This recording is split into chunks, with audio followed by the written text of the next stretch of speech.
Honda Winner X. Yan.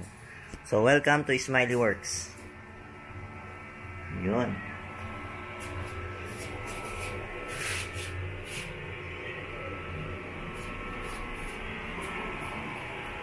So, tingnan natin yung odo. Kung ilan. So, odo.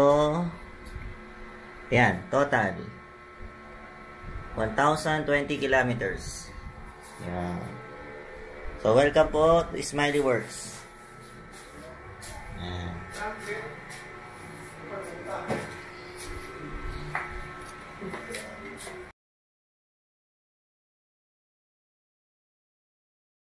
Ito na yung continuation ng ating Honda Winner X.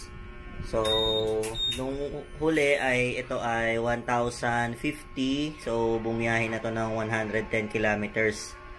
Ayan, so binalik ko kasi to sa may-ari. Ayan, ayun. Pero ito yung update sa setup natin kasi isasara ko na yun nandito sa may air cleaner. Ayan, so ito na yung setup natin. So, wala tayong ibang pwestuhan ng relay na maayos na pwede nating ihilera ay dito lang. Yung lagayan niya ng mini toolbox. Ayan. So, ito yung ating stock horn, loud horn, all lights relay. Tapos ito yung ating MDL switching relay. Tapos ito yung sa ating preno sa underglow lights.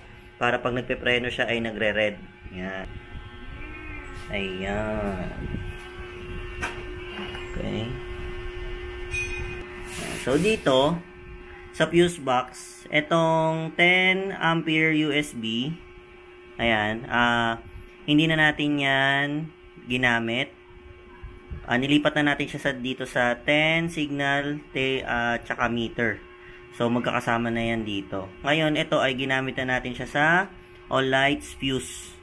Kasi itong nakahiwalay na isa, ito yung ating horn fuse. Ayan.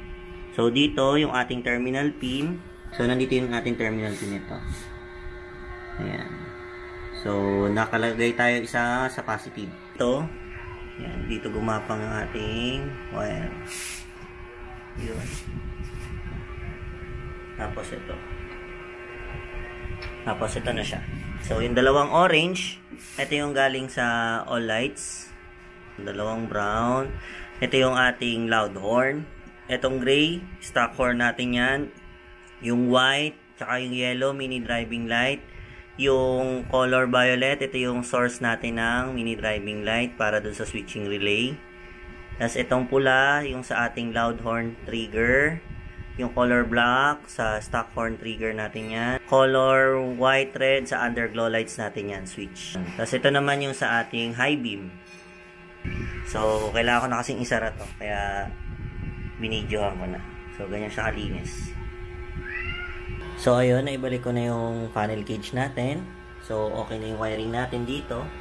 Makikita nyo, wala ibang wiring na doon dinaanan. So, ito lang, yung hose na yan. Nirepatch natin yung stock horn. Doon natin siya nilagay. Loud horn na isa sa kabilang side.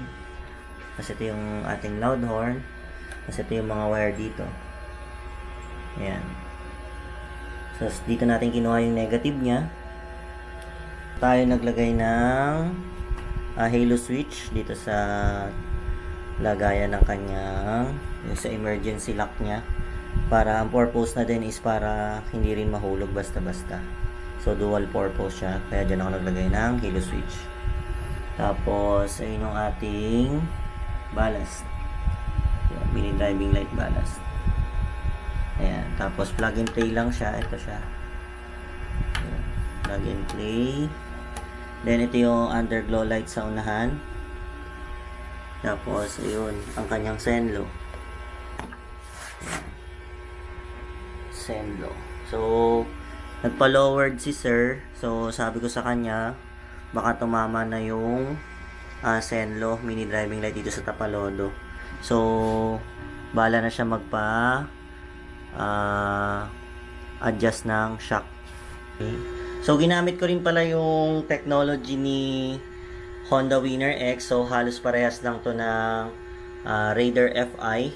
Raider 150 Fi na pwede na namamatay yung headlight pag patay yung makina. So ginamit natin siya dito sa tail light at saka sa plate light and tail light. So ginamit natin yun, yung technology na yun. Kaya lahat ng park light at saka headlight pati mini driving light sabay na sa fog off.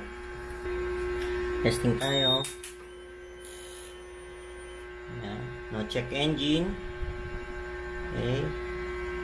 So, dito pala sa switch na to, naglagay tayo ng 3-way switch, pero DIY lang to. So, umbok siya, dahil hindi ko naman siya mape-perfect ng ganito.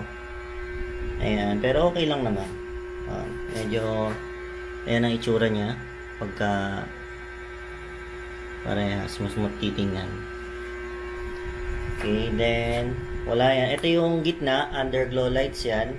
Then, yung dulo ay mini driving light low. Tapos yung high beam niya magkasabay na dito.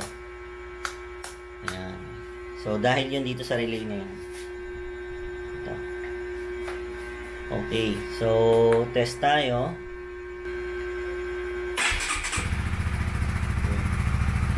So ayan, headlight. Ayan, saka lang nabuhay yung park light saka tail light. So, then ito yung underglow lights, so wala pa. Then mini driving light. Ayan, low beam. Then yung high beam nila nandito. Yun. So pag patay yung mini driving light, normal high beam lang. Ayan. So pagka may mini driving light, may passing ka din.